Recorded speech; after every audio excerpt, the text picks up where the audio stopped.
Hi hello friends, welcome back to media talks. நான் உங்கள் Mounika. So Kaveri name, so வேறு name வச்சுருக்கலாமோ பாப்பாவுக்கு அப்படிங்கிற மாதிரி ஒரு ஃபீல் ஆகுது. பிகாஸ் காவேரின்னு கொடுக்கும்போது நமக்கு விஜய் காவேரியோட அந்த ஒரு ட்ராக்ஸ் தான் நிறைய இடத்துல ஞாபகம் வருது. பட் நான் தப்பு சொல்லலை.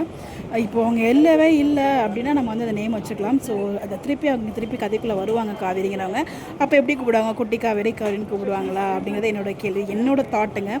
பேபி ஷவர் ஃபங்க்ஷனில் போர்டில் நிறைய நேம் எழுதி வச்சாங்க. ஸோ அதையாவது வச்சுருக்கேன், ஏதாச்சும் ஒரு நேம் செலக்ட் பண்ணி. ஸோ அதுவும் வைக்கவே இல்லை.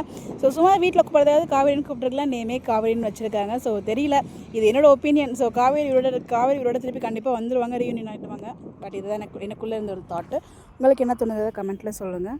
எப்பயுமே விஜய் காவேரினா அது நம்ம எல்பி அண்ட் சுவாமி மட்டும்தான். குட்டி காவேரி கேஷ்யூ பாப்பா வேறு நேம் வச்சுருக்காங்கிறது இது என்னோட ஒப்பீனியன் தாங்க. ஸோ தப்பாக எதுவும் சொல்ல வரல, புரிஞ்சுக்கணும் நினைக்கிறேன். எதை வச்சு நான் சொல்கிறேன் அப்படின்னு சொல்லிட்டு உங்களுடைய கருத்தை மறக்காமல் கமெண்ட்டில் சொல்லுங்கள். இந்த மாதிரி எப்படி தெரிஞ்சுக்க நம்மளோட சேனலை ஃபாலோ பண்ணிக்கோங்க. Bye bye.